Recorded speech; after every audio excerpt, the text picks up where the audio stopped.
Voices behind the wall. It always begins with silence. That heavy kind of silence that presses against your ears, the one that makes you realize how alone you really are. When I was a child, my mother and I moved into a house at the edge of town, a crooked two-story relic that had outlived generations.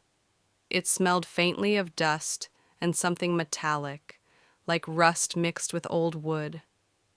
The realtor called it character, but even at 10 years old, I knew there was something wrong about the place.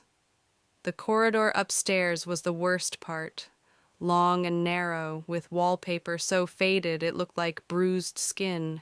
It stretched farther than it seemed it should. At night, the floorboards groaned as if unseen feet were dragging themselves along it. I hated going up there, but my room was at the very end, right next to the cold brick wall that separated us from nothing but darkness outside. The first night, I heard it, a whisper, faint but deliberate, threading its way through the wall beside my bed. At first I thought it was the wind, curling through cracks in the house. But then the whispers grew clearer. They were voices, plural, dozens of them, tangled together like roots in soil, low and unsteady, repeating words I could not fully understand. I pressed my ear against the wall, trembling, and caught a single phrase. "Come back," I told my mother in the morning. She went pale, but dismissed it quickly, insisting it was the pipes, or maybe my imagination. But she avoided looking at the wall. She avoided my room entirely. As days passed, the whispers grew bolder. They began at night, seeping through the walls, but soon I heard them in the daytime too, while I did my homework, while I sat at the dinner table. Always the same breathless plea, "Come back, come back." Sleep became impossible. The whispers no longer stayed behind the wall. They slipped into my dreams, filling them with corridors that never ended, doors that never opened, and shadows that never blinked. I started recording them with an old cassette player, hoping to prove to my mother that I wasn't lying. On the tape, the voices were unmistakable. Not just whispers, but layered words, overlapping like a crowd chanting in the distance. And sometimes, among the distorted noise, I heard my own name. The first time I heard it, I dropped the recorder. One evening, I gathered the courage to confront my mother again.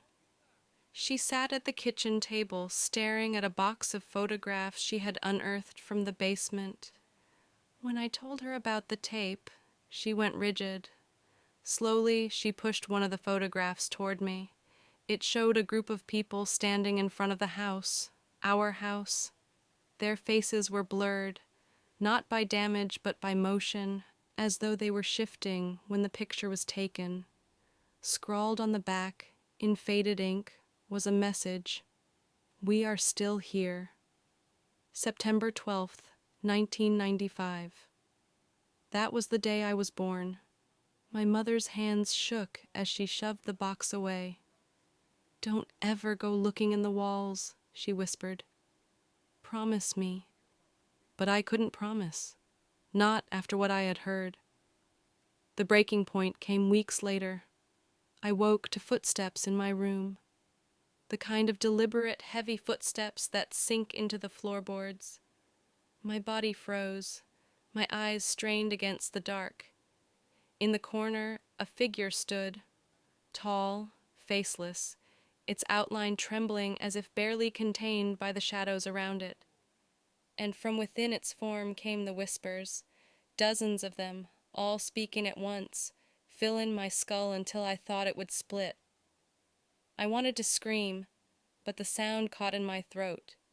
The figure bent, closer, closer, until I felt cold air brush against my face. "Come back." The next thing I knew, it was morning. My mother found me collapsed on the floor, clutching the recorder. The tape inside had unraveled, tangled around my fingers like veins. I tried to run from it. As I grew older, I avoided the house, begged my mother to leave, but she refused. She said we owed them something, though she would never explain who they were.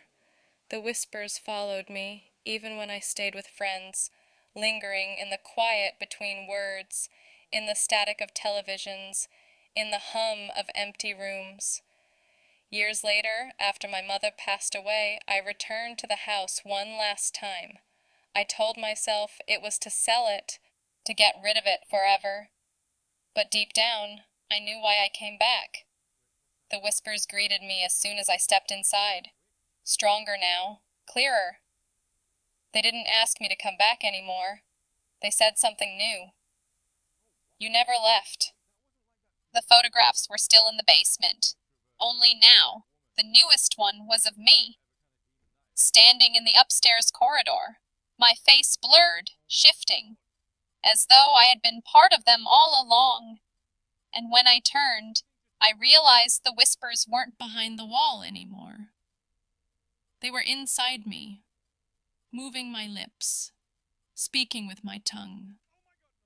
That's when I understood the truth. You don't leave the house. The house leaves inside you.